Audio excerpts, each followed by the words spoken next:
What in the 20s is going in the on? 20s, Think about yes. The 20s, baby.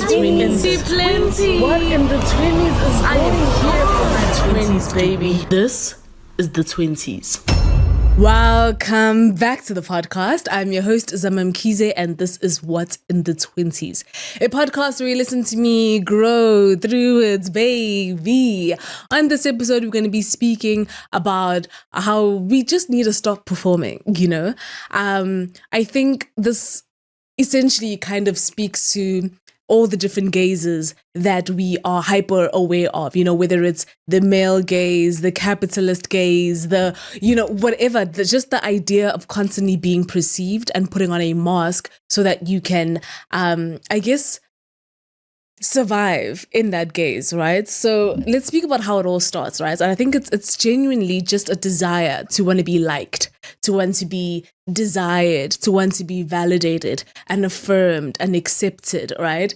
I think we learn this very, very, very early on as children in schools and all of that kind of stuff, that if I present myself this way, people are more attracted to me, people want to be friends with me, people want to be around me, teachers gravitate towards me, adults, you know, I find favor in those spaces and all of that kind of stuff. You pick up habits of being the funny one and all of that kind of stuff. And so you feel like that's the role you need to play, is to always be funny, even when you're not happy, even when you're going through things and stuff like that. But like, you know how to put that mask on, right? To be socially accepted and all of that kind of stuff.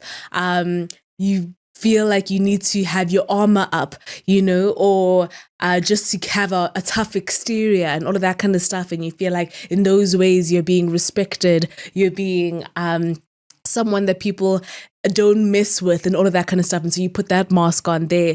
And it's also like the ways that we perform for our parents, right? There's a certain way that we know we need to present ourselves for them so that they can approve of us, so that they can feel proud of us and all of that kind of stuff. You know, if you want to be the perfect child, or star student and all of that kind of stuff, you present yourself in a way. I mean, another way that I often see this is, think about how you behave when you're at home and how you behave when you live on your own. You know, when you know, say go to varsity and all of that kind of stuff, and you don't have to be under the constant gaze of parental guidance and stuff like that, where you're not expected to wash the dishes all the time, because when you're living alone, all of a sudden the dishes kind of pile up, and you tell yourself you'll get to it and stuff, because you don't feel the pressure of just having to uphold a certain standard to meet somebody else's requirements or expectations of you, you know? You see the way that you make decisions and stuff, the responsibilities you have and all of that kind of stuff. Things change and you don't feel like you need to perform a certain role because you're not trying to appease someone who isn't there, you know? But then you put on the mask for somebody else. Again, like I said, with your teachers, maybe. If you want favor with them and all of that kind of stuff, you tell yourself you need to perform, right? With your coaches, with your friends even. You know, another clear way of thinking about this is the fact that we are different versions of ourselves around different people, around our different friend groups and stuff like that, because they inspire different versions of ourselves. They bring out and cultivate different versions of ourselves. But sometimes we have to wear certain masks, you know, to fit in those different circles, to fit in those different spaces and all of that kind of stuff. Like, I think about how I'm very different when I'm with my theatre friends compared to when I'm with my, you know, corporate friends and all of that kind of stuff. Like, it's very different conversations, very different vibe. You know, when I'm with my theatre friends, we are singing all the time. We're just, everything is a performance, you know, everything just feels so heightened, also emotionally and all of that kind of stuff. You know, we cry to each other all the time, like, and it feels so expected of us and stuff like that. We're very, very, very just emotional athletes, and in the way that we, you know, interact with each other and all of that kind of stuff. And it feels very much expected of us to be that way, you know? And around another group of friends, like, I don't necessarily play that role of always being vulnerable. I think it's like it shows up in a very different way, you know, because I understand what is needed of me in this space, you know. And again, sometimes it really is that feeling of like how to survive in that space, how to cope in that space and all of that kind of stuff. But then we end up doing it in very dangerous ways, right? It's because think about the social media age that we're living in. We're constantly aware of the camera, the camera is always on us. Whenever you go somewhere, whenever you attend something, even when you're just by yourself and you're recording yourself and stuff, you're constantly aware of how to present yourself in front of an audience. And that's what I mean. I'm like, we're living in a world where everything has become our stage, where it almost feels like there is no room or space to take the mask off, right? There is no safe space or environment to just kind of be and exist, because we're constantly aware of being perceived. And I think that it's so tough to maneuver, right? It's so tough to maneuver because what's the alternative? What's the alternative? You want to have community, you want to have friends, you want to have a social media following, you want to, present yourself well and all of that kind of stuff. But I think the problems that can arise is that you become hyper aware and hyper sensitive all the time, right? To your surroundings and everything. So even the way that you are in public, right? The way that you are in your restaurant, the way that you are just sitting around people and stuff, you're constantly aware of yourself and yourself in the space and how you're sitting, how you're talking, how you're walking, how you this and that, because you feel like there's eyes on you all the time, And the problem with that too is that it can also bring about anxiety, such as social anxiety, when you constantly feel like you're being like there is an audience, perceiving and watching you and all of that kind of stuff. We get anxious because we're worried about whether or not we're being perceived correctly, whether or not we're being perceived the way we want to be perceived, or whether or not it's landing, right? And I don't think we really grasp how engraved this mask is, in us, because it kind of, we automate it into ourselves, right? Our behaviors and all of that kind of stuff. Like we don't even necessarily notice when it's happening. It's kind of just, it's kind of just in your subconscious and stuff like that. And it's like, think about how you are when a certain person walks in a room and all of a sudden you just sit up straight and all of that kind of stuff, that their presence ignites that thing in you that makes you, shift how you were before when you were, relaxed and all of that kind of stuff, because now you're feeling a bit more stressed, or you want to be this, or you want to be that, you know what I'm saying? And we're constantly thinking, what is the best way I can present myself to people, but to the point where we never take the mask off, is what I'm saying. And that's what I mean. Like the anxiety creeps in because we don't know when we can just talk, when we can just talk how we want to talk, say what we want to say. We don't know when we can just relax our shoulders, drop our jaw. We carry a lot of tension in our jaw, constantly clenching it and stuff like that. When people are around us and stuff, we're like, like I hear a lot of people say like they struggle when somebody asks the question like, what do you do for fun? Or tell me about yourself. Or what other things do you enjoy? What are your interests? And people get so nervous and stressed, and it feels like they're being asked like a question on a test and all of that kind of stuff, because it's like, oh my gosh, like you're afraid of coming out as boring or just not as interesting enough and all of that kind of stuff. You're worried about how it's going to sound and look, and you know what I'm saying? Like you don't know if your personality is going to land, and we overthink so much because, like I said, we're constantly aware of the gazes that are around us and stuff. Think about if you are, performing under the capitalistic gaze, right? We're constantly feeling like we need to perform. And by perform, I mean we need to be working, we need to be busy. The idea of constantly needing to be busy, because if you're not busy, you're not productive, right? It feels like if you don't have a lot going on, if you don't have meetings, if you don't have money coming in or whatever, you're a failure, you're a loser, you're not progressing in society, you're not adding to society. And that's what it's made to meant us feel, right? It's meant to make us feel is that hustle culture is the only way, that, there's a linear way of moving up the graph. There's a linear progression as to how your career is supposed to go and all of that kind of stuff. It doesn't necessarily take into account all the times you can start again, all the times you can reset, all the times you can change your mind, all the times you can look for a new course and all of that kind of stuff. It feels like you need to pick a path and follow that path and make sure you get to the top of that path, or else you're just not achieving, you're not doing well, which leads to us feeling anxious again all the time. We're stressed out because we're constantly aware of like, we're even afraid to say I'm available. Like something is like, yeah, no, I have time,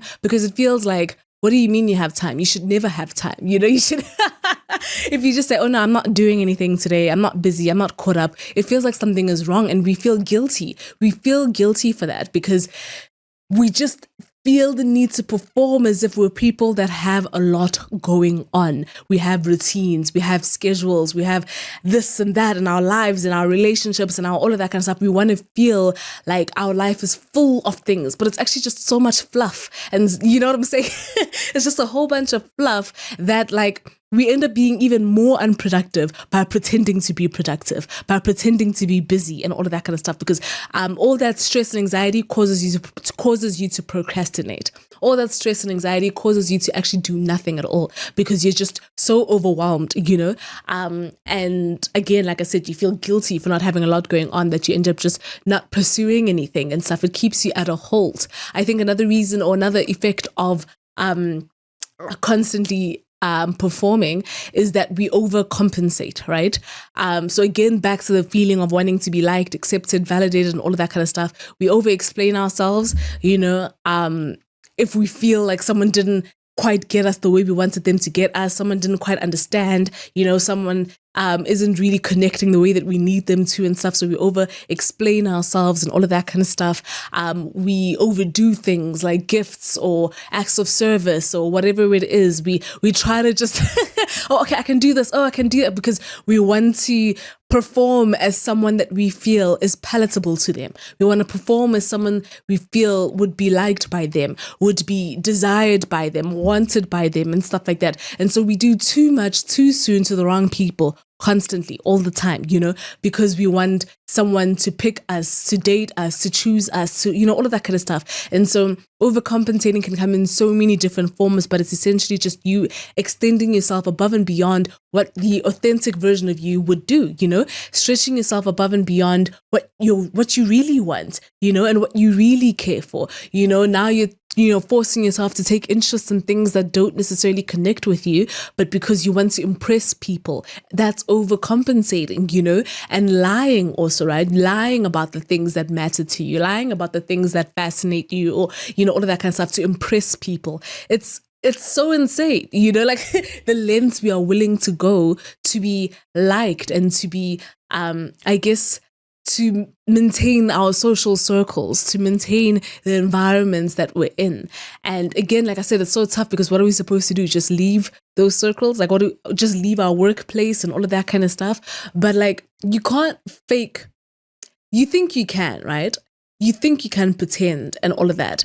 But the idea that people are not catching on to you being disingenuous is false. It's a delusion, because people are aware, you know, people can feel it, people can sense it, that like, yeah, you're talking to me about this, but I don't really think your heart's in it. I don't really think you're like hungry about this thing. Like, people can sense when you're not being 100% about something.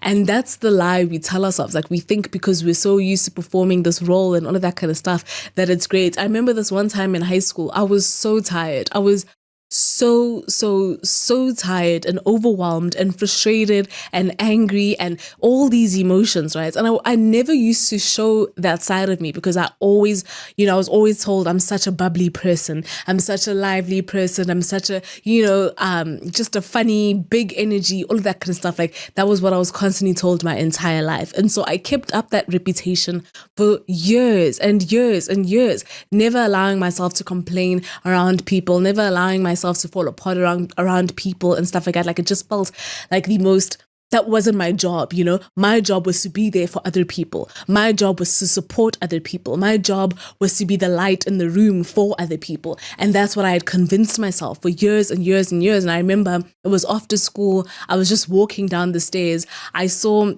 someone that I used to play netball with, and I literally just started crying, like weeping, you know, just bawling my eyes out. It was so random, you know, like it honestly just came out of nowhere, but there was a heaviness on my chest because I felt like I was so tired of pretending I was fine. I was so tired of pretending that nothing was bothering me, that I wasn't affected by something, that I wasn't heartbroken by something or irritated or tired. You know what I'm saying? Like, I was just like, I'm actually so enough, you know? I'm sorry, life. I want this chance and this space to not be strong right now, And the perception often is that I am strong, that I'm able to handle it. I'm able to handle things and stuff, I remember even when my mom passed, they constantly said, "Oh, Zama, I know you can get through this. If there's anyone that can get through this, it's you, You're so strong. I'm not worried about you." People constantly told me they weren't worried about me when my mother passed away. And I found that to be so insane to me because and you know what the crazy thing was that I performed. I was like, oh, if everybody's telling me, if all my family members and everybody's telling me that they're not worried about me and they believe I'm strong enough to get through it, then, what am I complaining about? What am I sad about? Just get through it, Zama. And I did for a while. I pushed through, I fought through. And because that's how I've constantly been perceived, and I'm aware of that perception. I'm aware of how people see me and stuff like that. And so it always just feels sometimes like a weakness, or sometimes it feels like I'm letting not just them but myself down when I cry, when I fall apart and all of that kind of stuff. And it's really so it's really frustrating. It's really heartbreaking. And that's another issue, is that we dissociate and distance ourselves from our emotions when we're constantly wearing the mask, when we're constantly performing. We don't engage with how we really feel in order to uphold everybody's expectations of us, It feels almost like, when I say dissociate, I remember like I would be sad for a moment and then remember, oh my gosh, there's people around me, and I would just snap out of it and forget that I was even sad, forget that I was even crying or whatever it is, and just, get with what I need to get with, and start making jokes again and start being, just jolly around people and all of that kind of stuff, because I almost couldn't tap into that emotion. I almost couldn't tap into the depth of that feeling because it just felt so far from who I am, or at least who I thought everybody wanted me to be. It felt so far from who I thought everybody expected me to be and all of that kind of stuff. So I wouldn't engage with those feelings. I just kind of, when I say I felt so far removed from my grief for a very long time, and I think that's real for a lot of people because everybody just expects them to be a certain way. So you just put that mask on and you get with it, but there's so much that we're feeling.